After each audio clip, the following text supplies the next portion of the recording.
Et à présent, mesdames et messieurs, nous avons le plaisir d'accueillir au bout du fil M. Hazem Skandarani, qui est critique de la performance sportive, pour nous parler de l'exploit de Zamalek hier. Alors, bonjour M. Hazem. Bonjour. Alors, premièrement, comment voyez-vous le match d'hier de Zamalek contre Toskar en Kenya et un score de 5-0?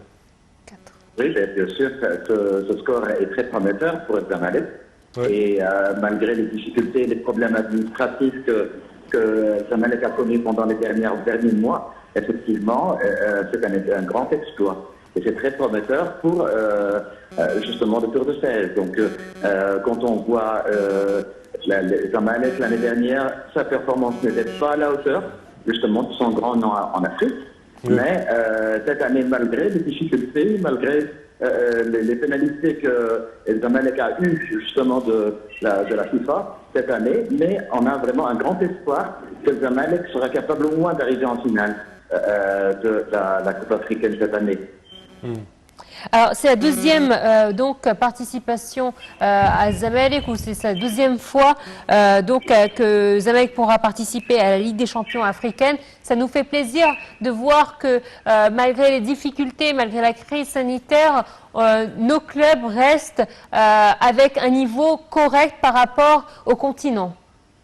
Ça c'est vrai, et là c'est dû justement aux saisons qui étaient jouées en Égypte d'une façon... il ne faut pas dire régulière, parce qu'il y avait quelques difficultés au niveau des délais, des matchs, le retard que la Ligue égyptienne a subi justement pour cette saison et la saison dernière. Mais on voit quand même que ça a donné une influence très positive sur la performance de nos joueurs, à tel point que certains joueurs ont eu des problèmes, des blessures à cause des matchs qui se suivaient, de manière à ce qu'ils n'ont pas eu le temps de se reposer quand même.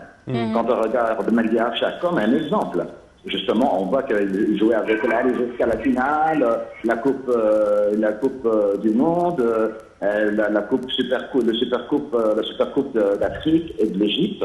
Et là, finalement, il vient de se marier et avoir quelques jours de repos. Comme ça, il a réussi à récupérer quand même. Et on attend de lui beaucoup à partir de ce soir, effectivement. Alors justement, ce soir, il y a une rencontre avec l'Ahli qui est tout aussi importante, qui déterminera si oui ou non ils seront qualifiés, tout comme Zamalek. Et dans ce cas-là, nous aurons nos deux équipes Kairat qualifiées pour la Ligue des champions. Oui, bah exactement. On voit que l'Ali, malgré le résultat qui n'était pas vraiment satisfaisant au match de l'aller au Niger, qu'ils ont égalisé avec une équipe assez quand même modeste par rapport à l'histoire de l'Ali, mais quand même, on voit le retour de certains joueurs comme Afsha, comme pas mal d'autres joueurs qui étaient absents. Et ben justement, le retour, je pense que ça va avoir un effet positif. Et justement, la victoire de Zamalek hier va donner vraiment une toute importance aux joueurs de l'Ali pour faire un bon match et marquer un bon score aussi bien que Zamalek. Donc on voit que cette compétition, elle est pour l'intérêt justement du football égyptien et des clubs égyptiens.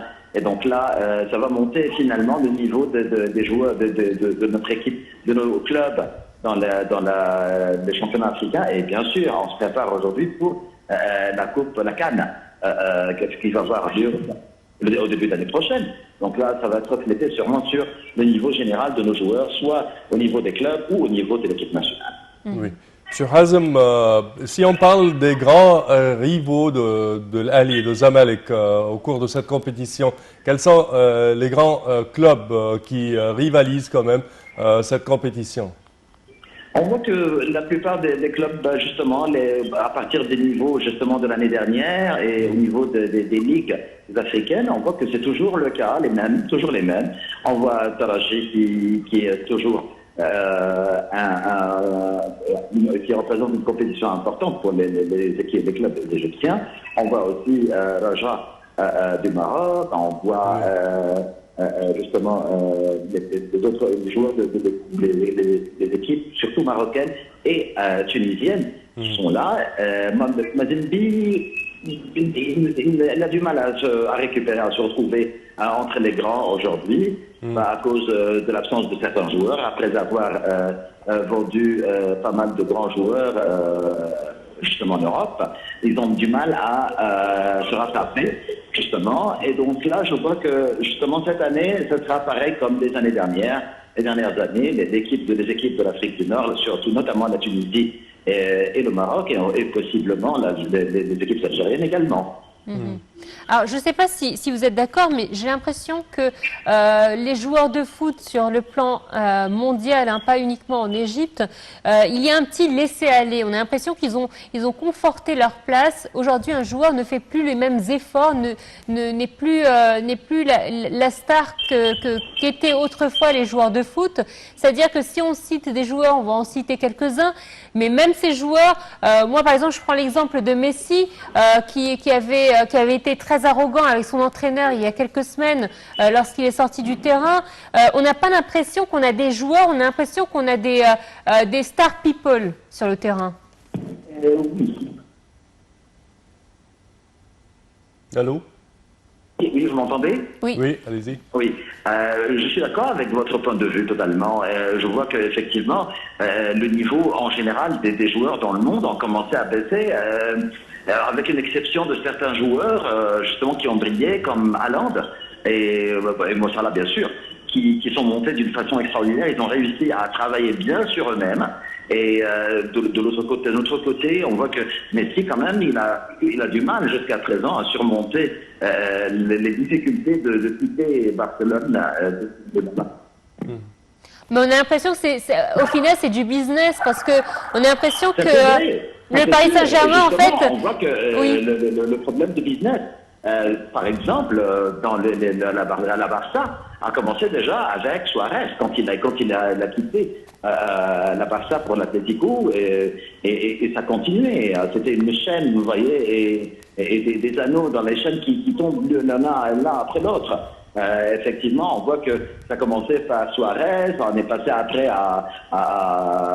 au Real avec Ronaldo, on passe après à Messi avec la Barça. On voit que même il y a des questions qui se posent concernant le renouvellement du contrat de Mo Salah avec Liverpool, à cause justement du salaire, de l'augmentation de salaire qu'il a demandé du Liverpool. Et est-ce que ce sera plus sage comme décision que Salah reste avec le Liverpool et que l'équipe, le grand club, paye vraiment 400 000 sterling par mois comme Salah a demandé, ou ça va être trop cher pour eux, alors ils vont le revendre à un club qui est capable financièrement de payer à Salah ce grand salaire. Donc aujourd'hui, c'est l'économie qui influence, qui affecte d'une façon très importante le football mondial aujourd'hui. La crise de Covid et tout, justement, a changé, de mon point de vue, la carte du football mondial. Et il n'y a pas que les grands clubs, mais aussi les petits clubs. Et là, on va voir justement la montée et la chute de certains clubs. Et on voit que, de mon point de vue, le club qui a réussi à avoir le plus d'intérêt, qui a réussi à retirer le plus d'intérêt de cette crise, c'est le PSG qui a réussi vraiment à décrocher pas mal de bons joueurs. Et même avec le départ de Mbappé, si Mbappé part vraiment pour le Real de Madrid, le PSG est capable facilement de voir avec Mo Salah, et Salah, il sera capable justement de remplir le vide qui va être laissé par Mbappé sur l'attaque du PSG. Même si j'ai l'impression que le Paris Saint-Germain, c'est un petit peu le cimetière des grands joueurs.